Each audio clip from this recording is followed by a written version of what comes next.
In a realistic dystopia, where the Pokémon formula remained stagnant for 2 decades, and everyone happily ate the same slop while Pikachu held our nostalgia at gunpoint, comes a modern-day miracle. A Pokémon game that isn't just looking at a bunch of menus. Pokémon Arceus. Dive into the latest title from the Pocket Monster Dynasty, as Arceus defies their usual convention of packing as many anime Neopets to fight as possible like they're in Bloodsport, for a much more interactive and free-roaming environment, where you'll witness Pokémon in their natural habitat, catch them in frankly upsetting quantities, and fight them like they're in Bloodsport, in a surprisingly out-of-character change that still clearly straddles the line between a main title and a spin-off, making it feel like Nintendo dipping their toes to see how sweaty the Pokémon nerds are going to get about anything changing at all. Because the most interesting thing to happen to Pokémon in about a decade was watching adults argue about a game for toddlers. It's pretty much my favorite thing about the franchise. Flintstones into a world before gym leaders, fashionably coordinated gangs, and wanton child endangerment, where Pokémon were more mysterious creatures to be feared and less domestic slaves. Then dawned the bland face of the usual generic protagonist, as they're jettisoned into the past with only their sandals and a cell phone that he pimped out for some reason. Tasked with quelling the fury of rampaging Pokémon, all while attempting to make everyone less fearful of the little monsters, which kind of implies that you were sent from the future by their Pokémon god to place them into indentured servitude, in a narrative that really tries to make the whole Pokémon thing seem mutually beneficial, until you actually think about it for more than 1 second. It doesn't look good when most of your missions is to actively convince the indigenous people that Pokémon love living in tiny little wood balls and fighting for their owner's pleasure. I know what you're thinking, this is a Pokémon game, it's fantasy. But you look at Mr. Mime and tell me he wouldn't eat a person whole. Now I'm supposed to believe he's just gonna babysit my kids? Ash's mom doesn't count. Explore the vast untamed wilderness of Arceus that takes the straight pathways of the cities and highways out entirely for vast biomes full of frolicking Pokémon. Then disrupt the ecosystem entirely as you mine the land for resources, so you can use that material to overcraft items that you'll probably never get through.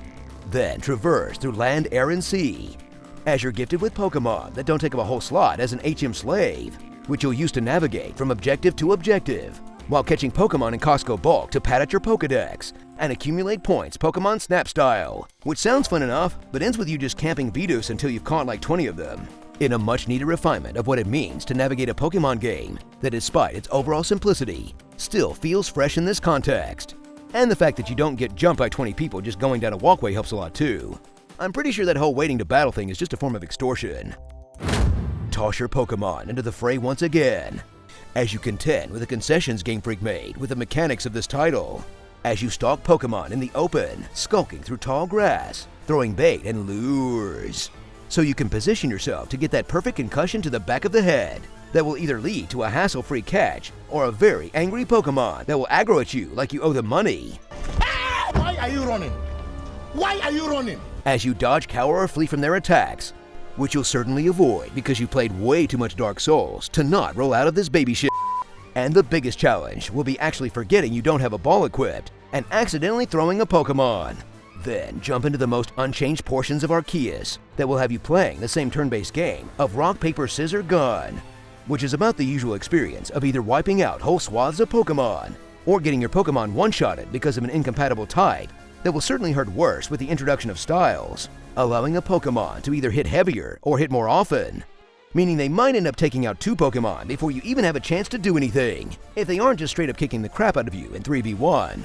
In a design even the developers don't particularly seem fond of that much anymore, since most of the boss battles you'll face can be done without fighting at all, especially now that you can't even fight people online. Because can you really call yourself a Pokémon master if you don't cheese strat a malding 30-year-old into rage quitting? So toss those balls and get ready to actually catch them all in a real step forward for the franchise that feels like a genuine next-gen effort, where hopefully the next main title will be something everyone can agree is an innovation. But I won't hold my breath. Fool me once, shame on me. Fool me 35 titles over 20 years, and I'm brand loyal. Starring Sifu, Weeahoot. Let me tell you about weed culture. Axe body spraying Mantis, visual KK slider, the leftover plastic brackets on model kits, Sega bass fishing, choking hazard, a Cobb salad, Spirit Airlines, Arcanine dollar haircut, Aggravated Asphalt, Minesweeper, A Thanksgiving Turkey, Skrillex, Prehistoric Gary, Gaming PC, Horsing Around, the God of McDonald's Ice Cream Machines, and Call Me Big Papa Chew, Balls of the Wild. The bank expansion guy might be the most evil character in all these games, because you have to be Jeff Bezos levels of sociopathic to charge this much. Seriously, this dude makes Tom Nook look like Mother Teresa. Tell us what you'd like to hear in my epic voice in the comments below. Ma'am, sir, your daughter is a witch, and a powerful one. Jason, can you spot me some cash? Nothing's more romantic than a murder in the second degree. Swing and a miss. Maybe next time, Slugger. In the grimdark future of the first millennium, there is only war.